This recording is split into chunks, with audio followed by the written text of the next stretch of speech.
welcome. Hello. Hi. Hello. This is very surreal. Little introduction. I am Alice, aka Norsicaa. That's my DJ name. And tonight I'm talking to you about Southeast Asia. But obviously that's an absolutely huge region. So I'm probably going to be sticking mainly to Malaysia, Singapore, Indonesia, and a bit of Thailand, and a bit of Hong Kong. Okay, so it's still quite a lot. And the Philippines, loads of Philippines. Okay, I'm just, maybe less so on the Thailand, Cambodia, Vietnam side. That's a whole other kettle of fish. So still a lot to get through. And this is a neurodivergent fever dream of a captive audience for my special subject. So thank you for coming.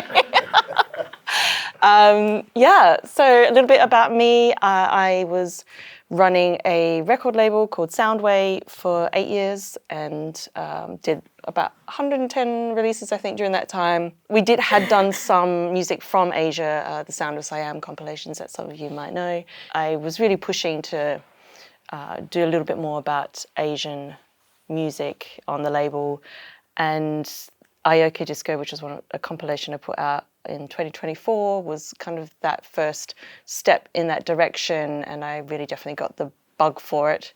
But our schedule was really so full that it was hard to get in all the music I wanted to do. So I eventually left, and I am now setting up my own record label. I'm half Malaysian, half Australian. I've been here quite a long time, actually. And I've been collecting records for a very long time too. So I'm very excited to share with you guys some stuff from my collection. Thank you first to 180 Studios, Alex, Pav and Kieran for having me, and obviously all the people that have come tonight as well. I am going to give you a bit of a history talk, so I hope that's okay with you guys. That is definitely my special interest, is ethnomusicology and music history.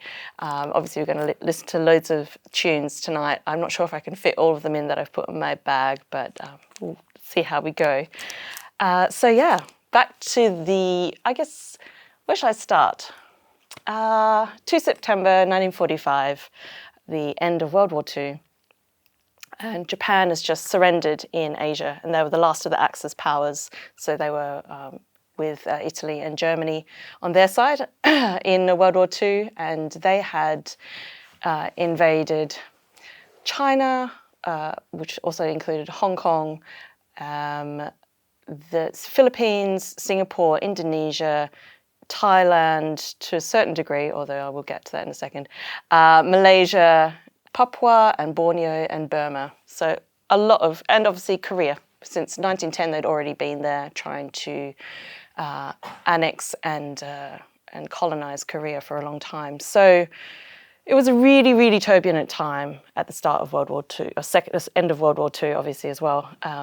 And the Japanese had presented themselves as they called themselves the Light of Asia at the time, and they were making Asia for Asians. It's literally what they were telling a lot of people, and they were trying to kick out a lot of the colonial powers, but also gain territory for the Japanese Empire.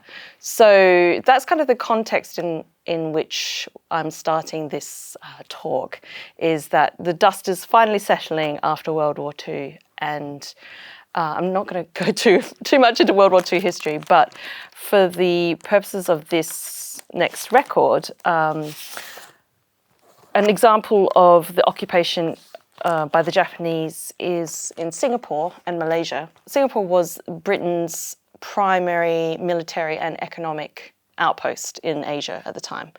And Winston Churchill, who was the Prime Minister at the time, was not listening to Singapore, who was asking for help during World War II. They basically were like, something's about to happen. I think we're going to get invaded. And basically in 1942, the Japanese just effortlessly took Singapore, and it resulted in Britain's largest surrender of 250,000 British soldiers instantly.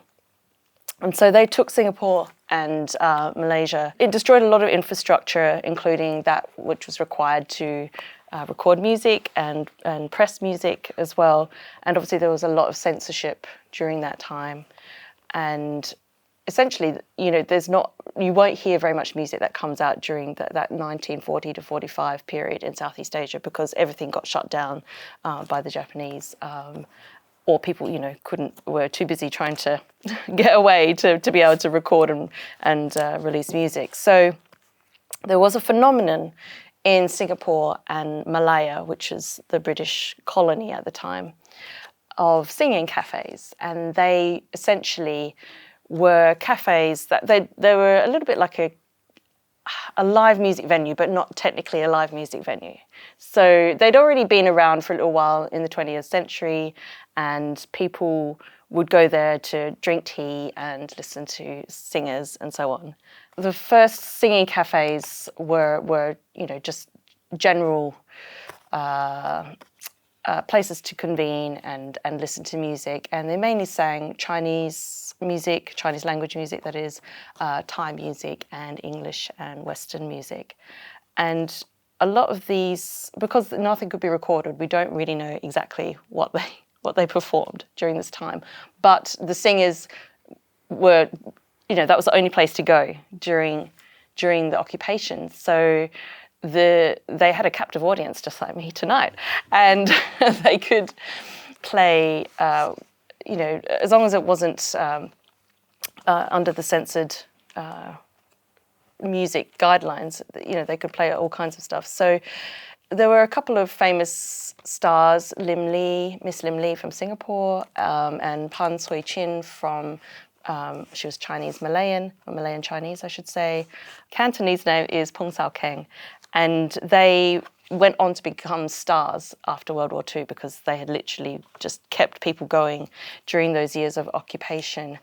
And although I don't have songs from them directly, I do have a song from someone at similar time who is called Yao Li. And she was from mainland China, but she fled to Hong Kong in the early 50s during the Cultural Revolution. But this track is pre-Cultural Revolution, it's 1948. And let me give you a little sample of how it sounds.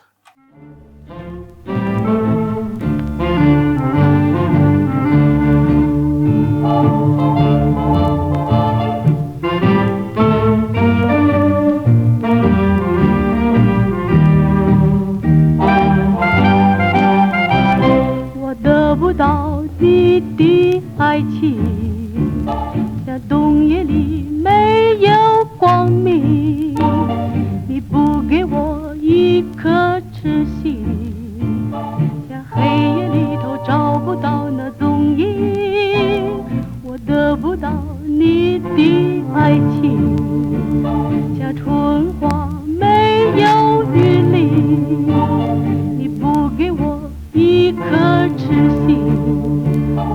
梦里春花留下你的幻影，我要你的爱情，我要你的痴心，你不给我温馨，何处有人情去找寻？我得不到你的爱情，像冬夜里没有。 你不给我一颗痴心，在黑夜里头找不到那踪影。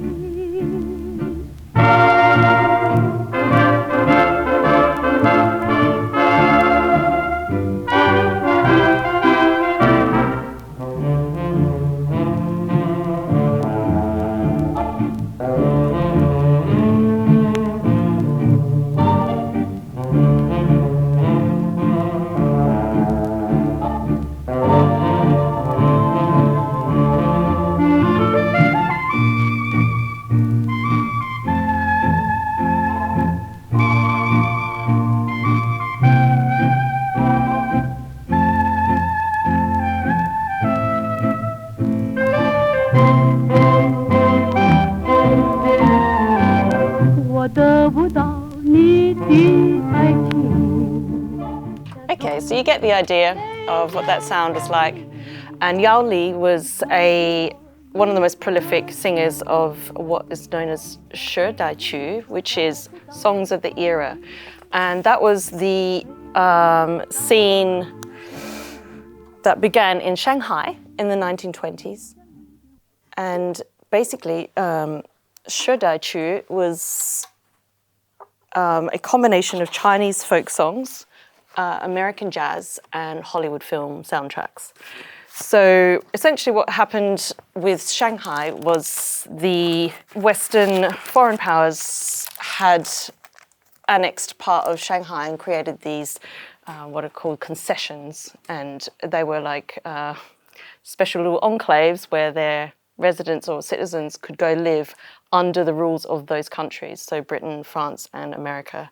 So they could do whatever they wanted in these parts of Shanghai, and essentially it was like a little piece of the West in this city, which was booming. Shanghai itself and Beijing were, I guess, the cultural hearts of China at the time, and with the boom. Well, I guess you could call it boom, but it was the Opium Wars had happened, and basically Britain had taken Hong Kong as well. America was moving into Asia. They'd just recently acquired the Philippines, which I'll talk about a little bit later.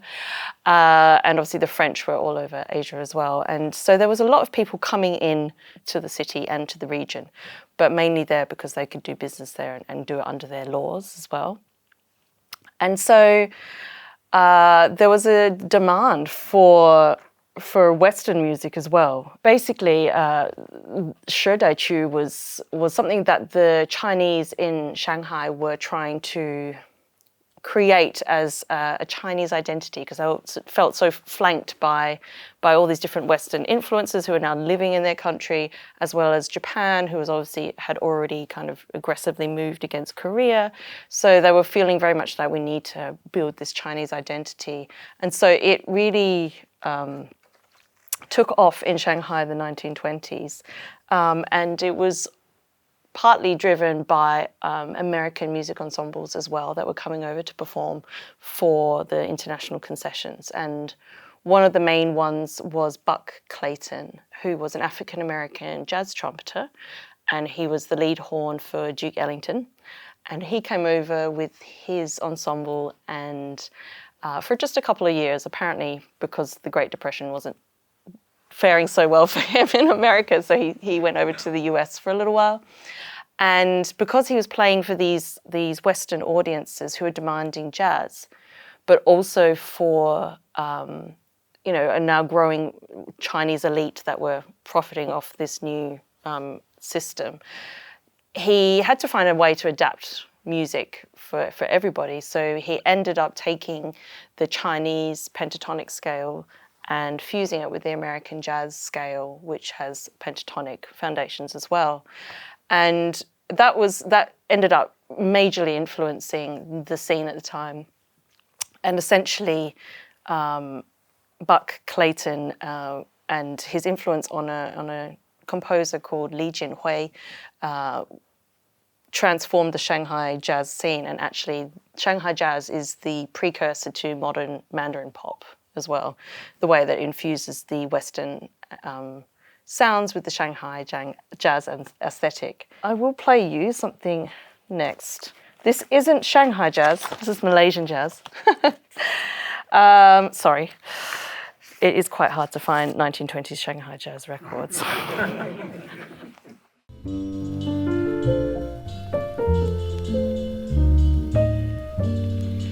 Di tepi pantai ombak nan mengalun, aku duduk termenung sambil terpegun, memuja keindahan alam maya yang cantik, permai kekal sentiasa.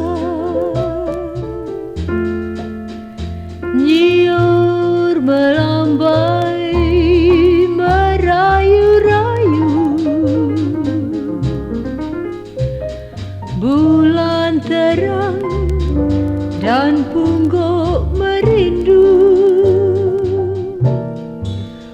Angin berhembus sedap menyegarkan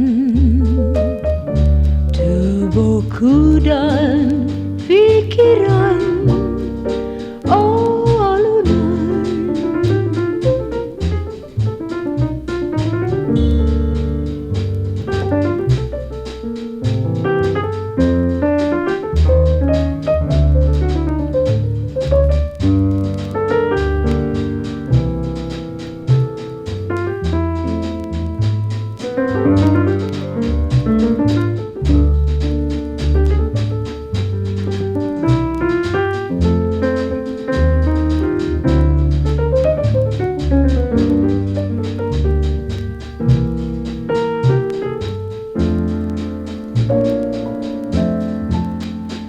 nyiur melambai merayu-rayu, bulan terang dan pungguk merindu.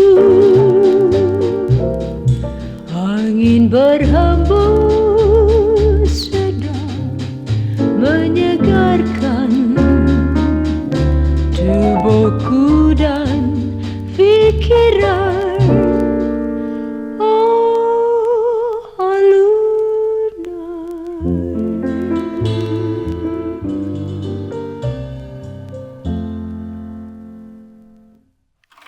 So that was a track called Ku Puja Alam, which means I worship nature in Malay.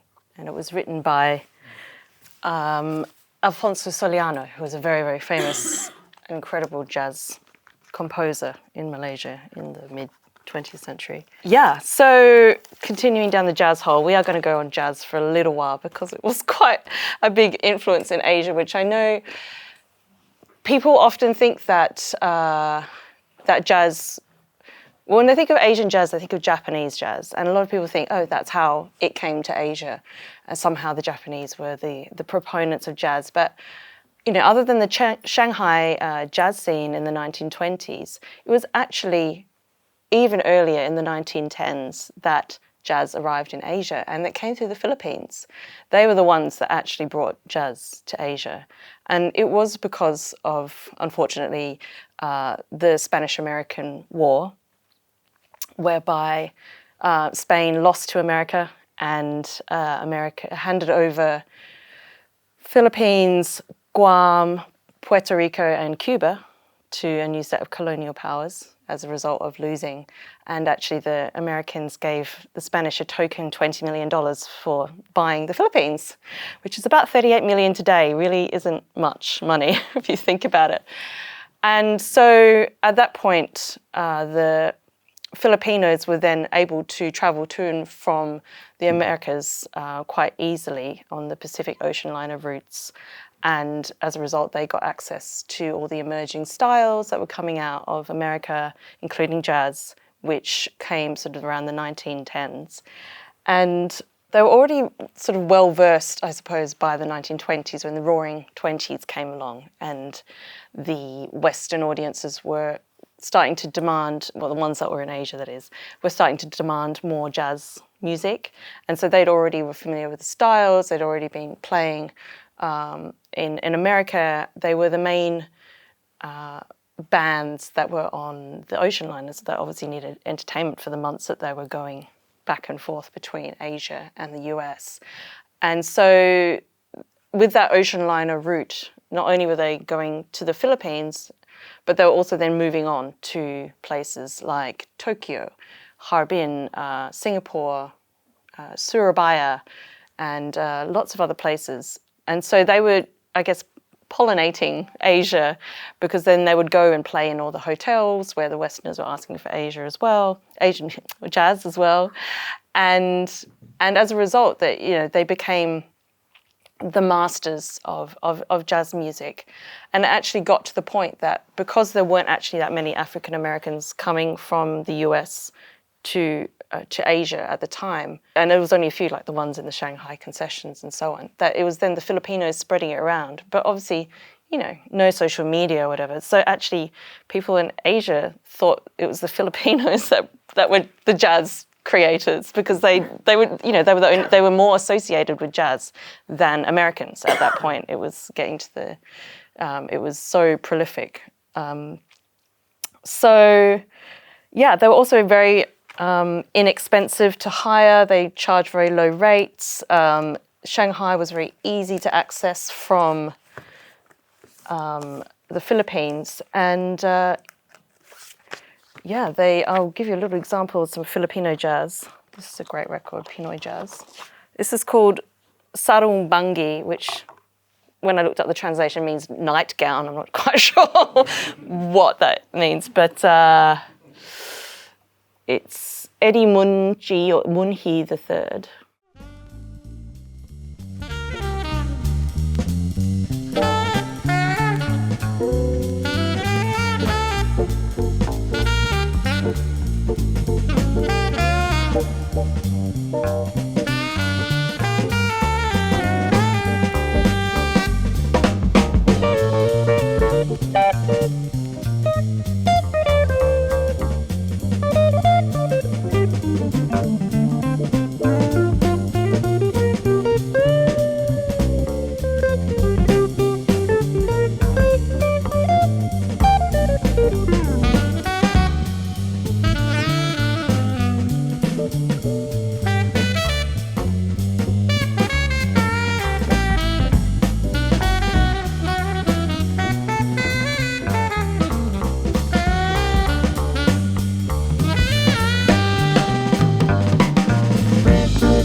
Okay, so you could hear, especially in that last bit as well, the sort of Hispano-Filipino influence in the music. And I was talking about before, I said Eddie Munji, but then sometimes I also say Eddie Munyi because, Munhi, sorry, because the Hispanic names of the Philippines is quite an interesting one. Basically, the Spaniards had colonized the Philippines for about 350 years. And by the time that they handed over to the Americans, they had already assigned names to the Filipinos. So basically, the Filipinos didn't have a choice. They were given, essentially, there was an arbitrary list of pre-approved surnames by the Spanish officials who said, well, you know what, you need to get Spanish names and we need to be able to count you, to be able to tax you. And so they just went around and assigned names arbitrarily. They didn't have a choice in what names they got either. So it's quite bizarre. I would say like 99% of the Filipino names are Hispanic as a result. There's still a few tribal names left, but it's quite rare. So yeah, that's quite interesting. But as you heard, there was that Hispanic American influence. Sorry, am I talking too fast? Maybe. No? Okay. Hard to tell. I will talk about the Latin influence next. I was going to dip quietly first into the Hawaiian music in Asia, which was obviously huge as well, because those ocean liners were coming from West Coast America all the way to Asia, and the main stop along the way was about halfway, was Hawaii. And Hawaiian music also influenced Southeast Asia from about the 1910s because of these ocean liner routes. And there was a really big Hawaiian craze, which I'm pretty sure did go around the world as well. But it was really big in the 20s and 30s in Burma, Malaysia, and Indonesia. Hawaiian music was a mix of indigenous music, Christian hymns because of missionaries, military marches because of occupation, and jazz because of the ocean liner routes. So it's this really interesting combination of sounds that defines Hawaiian music. And as a result, people got so excited in Asia that the ukulele became quite the popular instrument. They started manufacturing their own ukuleles in Southeast Asia. So let me play you something from Indonesia. This is Orkes Gumarang. And you'll hear a little bit of Hawaiian sound to it.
Sorry, it's a very old record, 1950s, so it's just being passed around the room.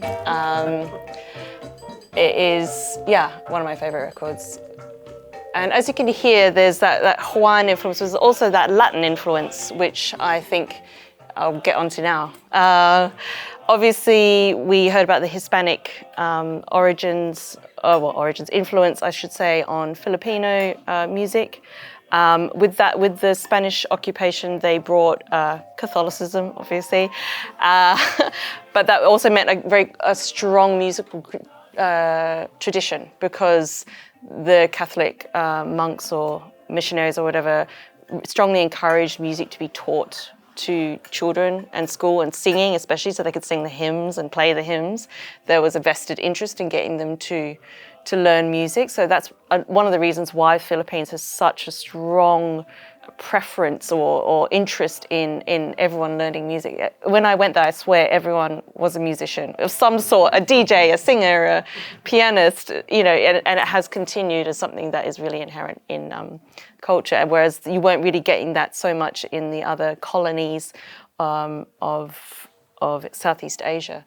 So there was that side of things, but there was also I was talking about the Shanghai jazz scene, but what was also going on was Argentina had boomed in the 1800s. It was called, Buenos Aires was called the Paris of the South. I'm not sure if anyone's been there, but it's very European architecture, and there was a huge amount of immigrants, mainly Italian and Spanish, I believe. There was a big exchange between Argentina and Europe. through the 1800s. And basically, once tango started to become big, that really blew up in the 1920s. And obviously then all the Europeans in Shanghai wanted tango as well. So that was another influence that came into the Shanghai jazz scene. And thanks to a lot of elites and youthful elites, I should say, dancing to the tango in Paris and other places. And obviously you would have heard a lot of classical kind of tango music being written around the time as well. They brought that to Shanghai. And that then merged with jazz music, and then bolero and rumba also came along, although they're a little bit more complex to learn and to dance to. But tango, the Asians love dancing, as I'll get to a little bit later. But the tango was very, very popular. It was a little bit too sensual for some cultures. The Japanese were like, ooh. So they went for like a British tango dance, which I don't even want to know what that was, but it was very, very conservative apparently. Once the 1950s, obviously, we all know that Latin and Caribbean music boomed all around the world. The Sergio Mendes eras and the Tito Puente and all that. And obviously it did come to Asia as well. In fact, because again, to the dancing point, it was so popular in Hong Kong, Latin music, that there were a lot of dancing competitions. And some of you may know this already, but Bruce Lee was the Hong Kong Cha-Cha champion of 1957 before he launched his Hollywood career. I mean, he was already doing film stuff there, but he then got in too many fights and his parents sent him to the US, which was probably for the best for everybody. But yeah, he was also very keen on Cha-Cha dancing.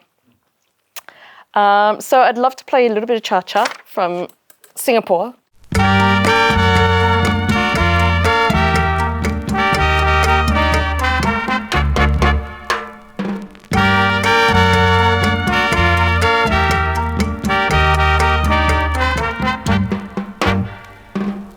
Berkali-kali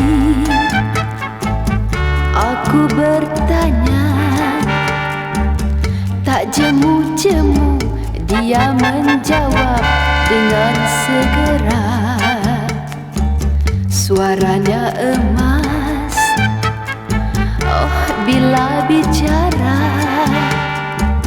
berkata hello, apa nombornya yang anda minta. Kaulah gadis budiman, selalu menghubungkan antara dua insan.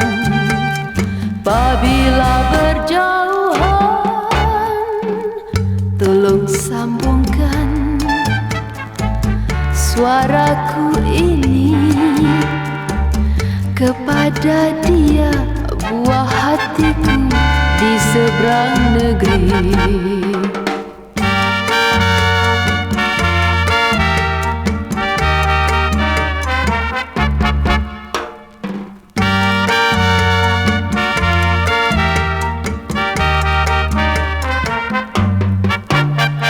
Kaulah gadis budiman, selalu menghubungkan antara dua insan. Apabila berjauhan,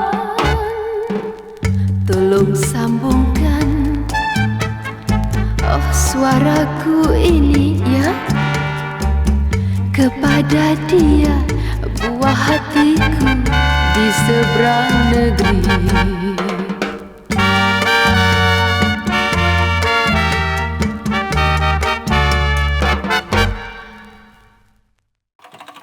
Okay. So yeah, I'm sure you all heard the Latin influence of that song. That was an original. Everything I've played you so far have been original compositions. They're not covers of Western songs. But I hope that kind of gives you an idea of how it was adopted very easily into various Asian musical cultures. And Asia has had a really, really long history with Hispanic and Iberian cultures. So by Iberian, I mean the Iberian Peninsula of Spain and Portugal. And the Portuguese actually arrived in Asia before the Spanish. Only a little bit before, but they arrived in the 1500s. They started off in India, where they conquered Goa and set up Portuguese India. And then they set their sights on a city which is now in Malaysia called Malacca. Yeah, they did that in 1511. They conquered Malacca. And the Malay kingdoms, surrounding kingdoms, tried to take back the city-state for many, many years, but were unsuccessful. And it was only when the Dutch decided that they wanted Malacca that the Portuguese finally got kicked out about 150 years later. So, basically the Portuguese brought with them, obviously colonization, but they also brought with them language. So there's a lot of words in Malay that still exist to this day in Malaysia and Indonesia, like keju for cheese, which is queijo. Excuse my Portuguese pronunciation.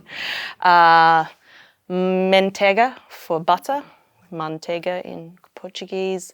Bomba for the fire brigade, which I believe is bombeiro in Portuguese. Limau and all these kinds of things. A lot of, I guess, everyday words that they were obviously used. And so they lasted, a good 500 years or so in the Asian Malaysian lexicon. But they also brought with them instruments and musical traditions. So they had this folk genre called fado, which had also Arabic characteristics to it, I suppose. And with that, they brought the instruments of guitars, plucked cellos, and ukuleles as well, more ukuleles. And basically that became quite embedded in Malay music. And even though they were only around 150 years or so, it did become part of the social fabric and developed to a point that it got fused with a little bit of jazz, a little bit of rumba, and other, obviously, Malay folk music, and came to be the genre of keroncong, which then was the biggest genre in the Malay-speaking world in the 20s and 30s. And I have a record, a keroncong record, which I believe is your record, that you sold to a record store and then I bought. So, yeah, no surprise. Which one? Okay. Yeah, okay, yeah. I should have just bought it off you directly. So you're going to hear that kind of Portuguese Arabic influence in this.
I suppose what you're hearing tonight is a mixture of all these influences on Asian music, and I'm hoping that this session kind of, not challenges, but helps your perception of what Asian music can sound like. You know, it's not this Hollywood stereotype of certain songs. It's extremely diverse across all these different cultures and histories. And basically, Malacca itself, so before the Portuguese arrived, it was there was some maritime empires. They were the biggest maritime empires in Asia. The Srivijaya, which was a Buddhist maritime empire, and the Majapahit, which was a Hindu empire, and they were around for hundreds of years. And the influence is still seen today. They had Sumatra and Java and Indonesia as well, respectively, and parts of Malaya. And that's why you'll find places like Bali still have Hindu as their religion, and that's a result of like over 1,000 years ago, those empires being fully embedded and trading all around these different islands. And so in the 1400s, the last king of Singapura, which was a Hindu Buddhist kingdom as well, set up this city-state called Malacca.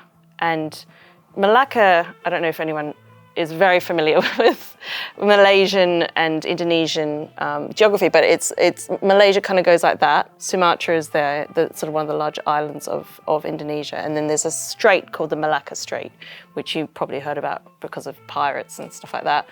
And that was obviously an issue back then too, because it was a city-state that was founded entirely on trade, and it was so important and so influential that word got all the way to the emperor of the Ming dynasty in China, who sent an envoy to Malacca to establish friendly trade relations, because it was that successful. And it was right next to these islands called the Maluku Islands as well. They're called the Moluccas now, they're part of Indonesia. But they were the only source in the world for nutmeg, cloves, and mace. And so it was like this, you know, the spice trade, you know, that you hear about of Asia. This was one of the most important sources of spice for people. So basically the Sultanate of Malacca, he was Hindu Buddhist to start with, and then at some point he shifted to Islam. We don't know how or why. How, obviously, he converted, but but why, we don't know. But there was the spice trade brought a lot of traders from Persia and the Arabic world, and with them they brought obviously Islam, but also language. They brought the script, the Arabic script, which is now the basis of the Malay script called Jawi, which is pretty much the Arabic script plus some extra letters to account for the local pronunciations.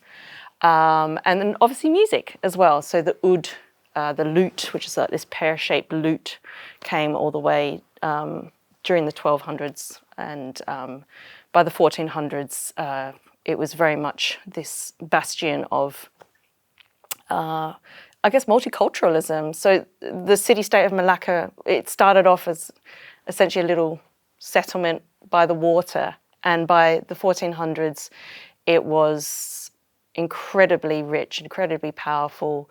There was a golden age of literature, culture, arts, and language as well, and music that was booming. And the population was so mixed. It was mainly Javanese from the island of Java, as you can imagine, but also, you know, the Indonesian islands, Chinese, Burmese, and Persians, Arabic people as well. Because Malay was such an important state, and people were trading from it all over the Asian waters. Malay became what's called a lingua franca, or a common language. That's what the trading language was for hundreds of years. And actually that's the reason why Indonesia has a dialect or a standardized version of Malay as their language, is because when they became independent in the 50s, they were trying to work out how do we unite these thousands of islands. And you know, they've all got their own dialects, they've all got their own tribes and cultures and so on. and 45% of the population could speak Javanese, was that as their first language. But the majority of the population could speak Malay just because it had spread through all those islands over 500 years. And so that was their second language, and so they chose that as the national language of Indonesia to be able to like bring everyone together. Let me talk about the Arabic influence a little bit more. So the oud. Oh, this is quite funny actually. I'm going to play some gambus music. So gambus is the Malay word for this oud type instrument. I'm going to play a Malay song because I was talking to Yanis from Habibi Funk, and he was like, "Oh, yeah, I've bought some gambus records." And then I played them to my Arabic-speaking friends, and they're totally haram. Basically, up until the 50s, they sang gambus music in Arabic, and most of the time they just ripped quotes from the Quran, but apparently you're not supposed to do that. So this does have some Arabic songs on there. I'm not going to play them just in case I offended somebody, but there wasn't a lot of clerical oversight in Asia at the time. It became more Islamic in the sort of the 60s, 70s onwards. Yeah.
So yeah, as you can probably hear, obviously that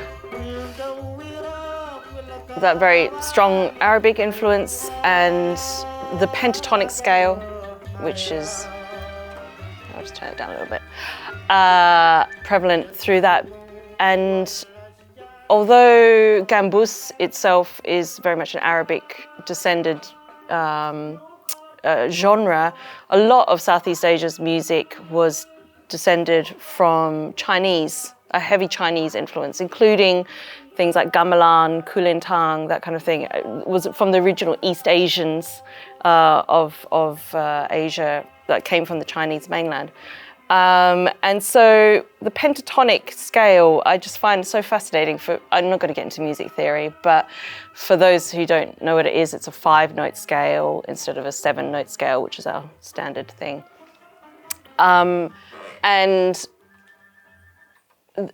actually the pentatonic scale, we know that it came from Africa and became sort of the basis of jazz, blues music, and then obviously then influenced things like funk and soul later down the track. But actually the pentatonic scale was independently developed in multiple cultures around the world without any influence from Africa. So there's the Celts in Europe. They've got a pentatonic scale. China had one for thousands of years. and then Indigenous Americans as well. So I just think it's such a fascinating thing that it is obviously something that speaks so deeply and intuitively to the human ear that all these multiple ancient cultures should develop them and independently, no matter what. This isn't exactly gamelan, the song that I'm about to play you, but it is a project between a gamelan orchestra from Bali and a German classical experimental musician called Eberhard Schöner. And actually, he wasn't really into traditional music at all. He was more classical and getting into synths and stuff. And he went to Bali in 1970, discovered for himself gamelan music, and then returned a couple of times, and then finally with his Moog synthesizer, and I was like, I really want to do something. And basically, there was this style of music that was invented in the 1930s by another German Balinese collaboration, strangely, a guy called Walter Spies. I hope I pronounced that right. Yeah, and a Balinese dancer called Wayan Limbak. And essentially, it was this dance called the Ketchak dance, which is based on a traditional a dance of Sanghyang, which is where the dancer becomes possessed temporarily by the spiritual force of Hyang. And Ketchak is like an onomatopoeic word for the sound that monkeys make. So it's like this monkey dance that was based on an original traditional dance, but then the Ketchak dance became something that became so popular in the 1930s, it's now become a bit of a cultural icon. So anyway, this guy, German guy, Eberhard Schöner, decided he wanted to create something but a little bit more electronic.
It's been crazy.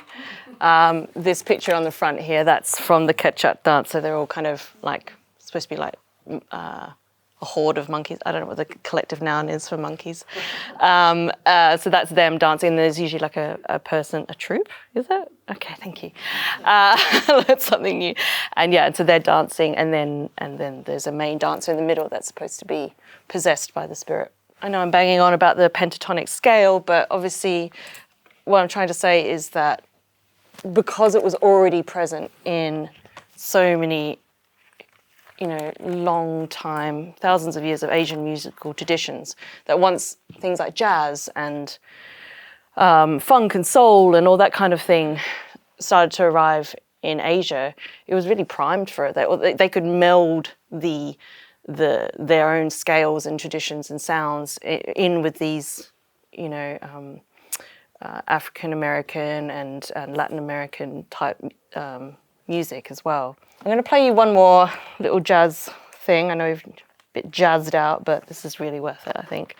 I want to talk about the Filipino diaspora. I mean, I could do another 10 talks all about this, so I know we're kind of like jumping through a lot of things here, but so basically I was talking about how the Filipinos were going back and forth between America and the Philippines from early 1900s. And by the 1930s, they had come to America and become the #1 agricultural force of the American agricultural industry. There were more of them than working in agriculture than there were Mexicans. In so far as they had Hispanic names and loved Catholicism, so people obviously got them mixed up a lot. Oh, sorry. And they were, in California particularly. So Little Manila, which is in Stockton, California, was one of the main hubs or settlements, I should say, for these agricultural workers. And as a result, there's obviously a huge diaspora out there. And this particular guy that I want to play is a guy called Joseph Flip Nunez of Little Manila, Stockton crew. And he was a composer. He only released one album, and it's called My Own Space and Time. And then this went on to influence a very famous sample. So I'm going to play a little bit of this track, which is absolutely gorgeous. I would love to play it all the way through, but we ain't got time.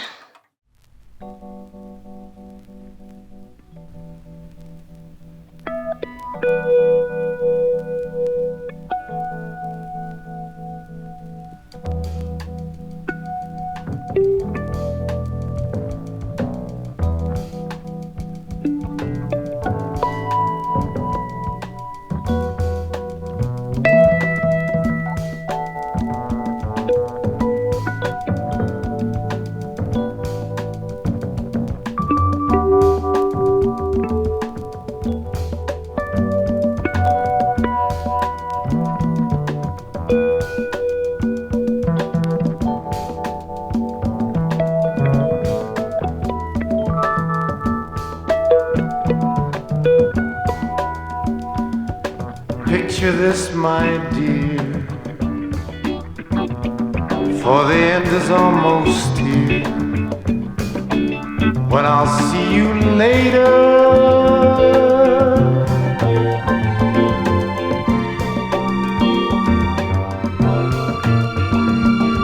try and understand why I didn't go before. How could I know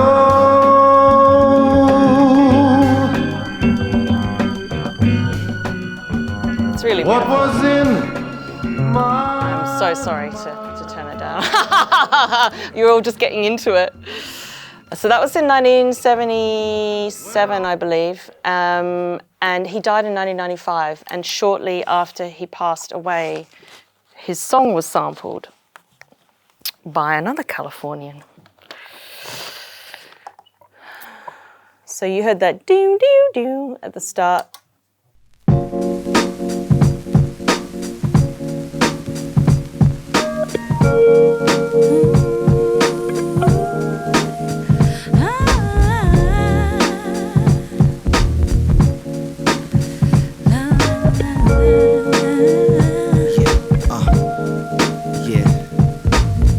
Listen to this and tell me what it sounds like.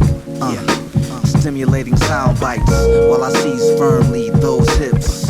moving closer and closer to those lips.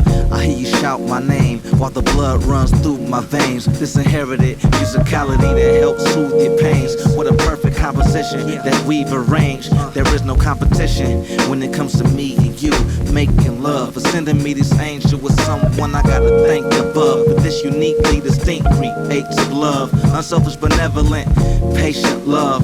How you arouse my senses is flawless. You finish my sentences with a finger to my lips.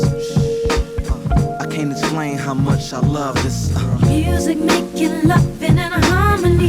My melody and your energy sounds like sweet and soul sounds like ba-da-da-ooh-ah. Through the night, whisper it in my ear. We'll sing the song that we wanna hear. Sounds like sweet and soul sounds like ba-da-da-ooh-ah. My favorite sound is the sound of strong affection and warm attachment. Bodies contacted. I know you feel the excitement of these compassionate actions as lovebirds get involved in. And if we have a problem, we speak face to face and start solving. In this relationship, I put my all into you, extending intensely inside. You just fill me with pride. It's so hard for me to hide the sensibilities that you hear in these melodies. That's a gift to help us. Jay Dilla sampled this literally like within the year of Flip Nunez passing away. I'm not sure whether that's how he found out about Flip's album, but then this didn't actually get released until 2008 when Illa J was convinced to release his debut album, Yancey Boys, which was obviously his brother was Dilla and he'd already passed away at that point. But yeah, as a hip hop kid, that's what I grew up on, a lot of breakdance and hip hop. It was just like, oh my God, I can't believe that they were sampling, you know, when you go through all these things that those kind of early hip hop pioneers sampled, it's really quite amazing. So Indonesia, after it got independence, they were trying to, you know, establish a new identity for the nation. Unfortunately, rock and roll did arrive in the 60s, 50s and 60s. In fact, rock and roll, there was already a craze in the 50s in Asia. There was an international rock and roll dance contest in Bangkok in 1957. So it was already taking over, and there was this moral panic throughout Asia, especially for the countries that were maybe a little bit more conservative, and you know, to the point that even in Vietnam, in Saigon, blue jeans were banned for the 60s, for a lot of the 60s, just because it was associated with rock and roll and this youth culture and, you know, potential gang culture, and also, you know, the youth running away with creating their own identity without the government being able to tell them who to be. So that was obviously a very big deal for them. I mean, Indonesia particularly, they had gone they had been under the rule of the Dutch for quite a long time, and I do want to talk about that because I think it's really important, that essentially a corporation owned Indonesia for about 300 or so years, the Dutch East India Company. It's less well known, obviously we know about the Atlantic slave trade, but the Dutch East India Company did take about 1 million slaves from India and modern day Indonesia and Malaysia, and they sent them to the Cape Colony in South Africa, which is why you see a lot of that diasporic community of Asians in South Africa. But a lot of them were kept to work on plantations like tea and coffee and so forth.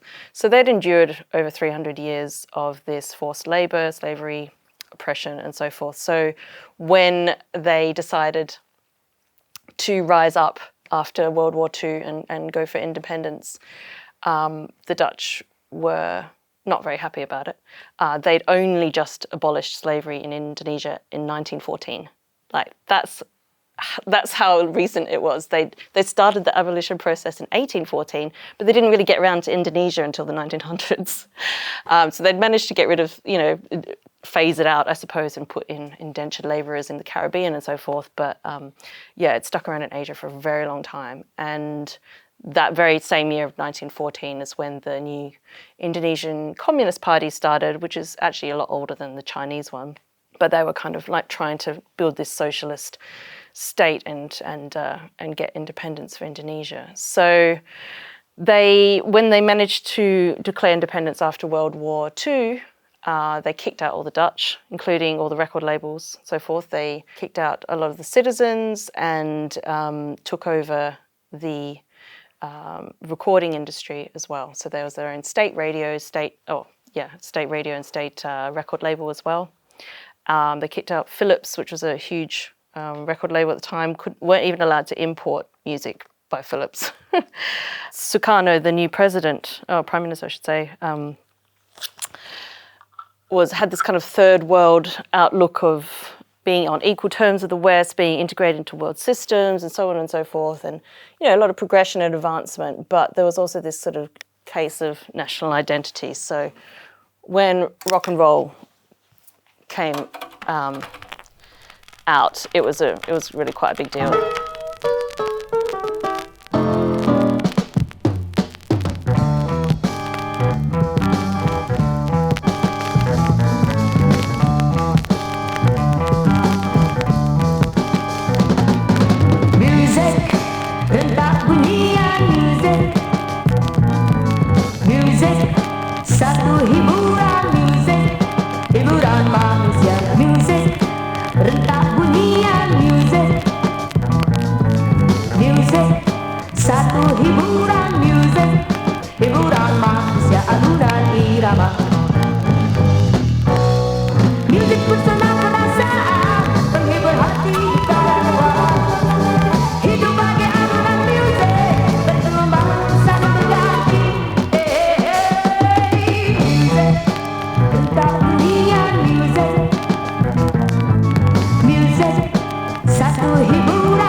So yeah, you can probably imagine, people going around with long hair, blue jeans. This was very, very distressing for a lot of these conservative new leaders. And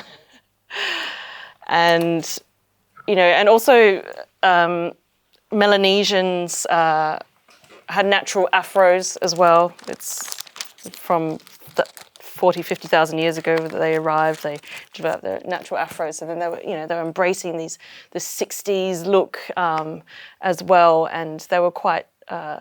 It was quite a harsh crackdown from the Indonesian government. They were not happy about it at all, and to a certain degree in Singapore and Malaysia too. But there were other ways that people expressed themselves. There was pop yeah, which was like a fusion of Malay folk music with pop songs. The name comes from the Beatles song "She Loves You, Yeah, Yeah, Yeah." So they basically were just like, oh, we'll call it yeah. And then they also, like my mum, for instance, she went to school in Malaysia in the 60s, and she still has every single Beatles record. Over in Siam, which was later named Thailand, obviously, they were very quite pro-Western. The kings of Siam had always seen sort of a Western education as a pathway to civilization, or being civilized, I should say. And, at one point, the king, I think it was early 1900s, was like a prolific jazz composer. Like he wrote a lot of jazz albums and put them out. And from the kind of tradition in the 1800s of pairing like Thai local music with Western sounds, there emerged like two quite strong forms of music. And the first one was Luk Krung, and that was meant Thai. It meant urban music, but not urban like we think of today, but like city life music. So people moving to the city for a better life, and they were like, we want a sound for that. And they were fusing like jazz and tango and foxtrot in the 20s. And so that became really big. And then there was the counterpart, which was Luk Thung, which was country music, but not country like we think. Again, country because the people were talking about the country, singing about the country, and there was an emphasis on the country rural lifestyle, I suppose. And it was usually required that the singer be of rural origin. And that really peaked in the 60s in popularity. So I've got this really cool track. I actually tracked down the composer for this and asked him, I was like, where did you get this inspiration? Because for me, this sounds like Nigerian Afrobeat. And he was like, oh, I don't know. It just sort of came from a inspiration of different genres that he was a prolific composer. And you'll see it in a second, hear it in a second, I should say. It's just fascinating, this genre that came out.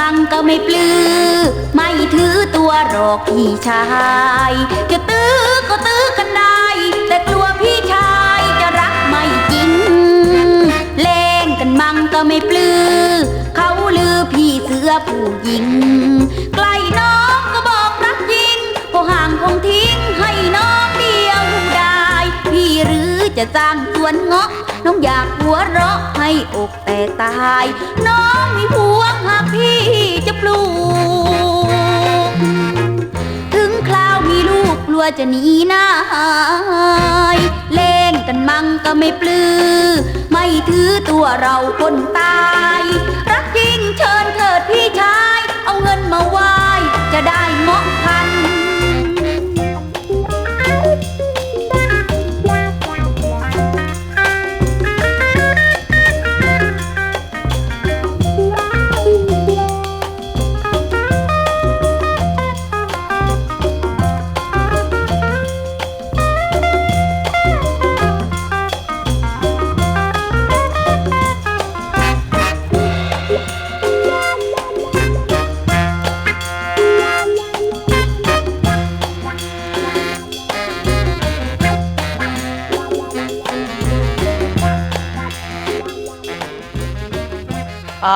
Yeah, he didn't even know who Fela Kuti was, so I'm not sure where he got his inspiration. I was like, okay, great. Yeah, somehow he arrived at this sound. That was kind of 70s era as well, and basically around 1974, the colour TV came out in the world. That was a big, big change, and obviously the film in 1977 of Saturday Night Fever was a worldwide success, and made it to Asian cinemas too, and obviously these audiences who were already doing the cha-cha and the calypso and dancing to rock and all these kinds of things were primed for the disco dance floor. Essentially, by the mid-70s, the Vietnam War had finally ended, and the Marcos dictatorship in the Philippines had pretty much ended, and China was also relaxing a lot of bans on various cultural things. So they lifted the ban on jazz in the late 70s. So jazz returned to the mainland where it had been flourishing in Hong Kong and Taiwan for several decades. And I really want to play this Taiwanese. Okay. Funk record. But anyway, so have to do another one. Okay. Fine. Twist one. And so then disco obviously was a huge influence, and there was quite a big economic boom in Asia. They were called the Tiger Cub and the Tiger economies, and as economists called them anyway. So, whoops. That's the end of the track. So there was this burgeoning middle class, and air travel had also become more accessible, and artists could tour, and so on and so forth. So music was just spreading even further. But here's some funk first from Taiwan.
Korg had come out the company had started in 1962 in Japan. So obviously Japan had, after World War II, became the second largest economy in the world. It really bounced back after the US. And they were making so much equipment, so many types of musical instruments, but it wasn't for the West, it was for their own middle class who had suddenly become quite wealthy and were, thirsting for lifestyle products and musical instruments and so forth. So Korg, Roland, Yamaha, they all sprung up in the 60s and 70s. And the cassette player came out in 1968, compact cassette.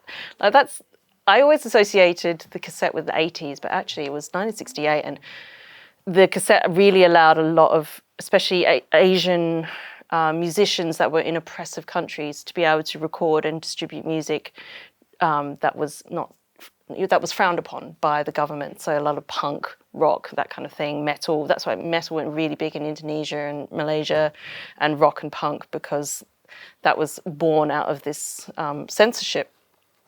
So then, disco. One last track to end on. I mean, I just want to make a shout out to these covers from Thailand. One is called New Year's Eve, and it's got a bunch of cats and dogs with a champagne bottle, and one's of this guy coming out of an egg. So you're welcome to have a look at that. They got really creative from the 70s and 80s onwards, basically. I'll play this is another Thai disco track, actually.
Slower than I remember it. A bit more precursor to disco, but there's a few more upbeat tracks on this album too.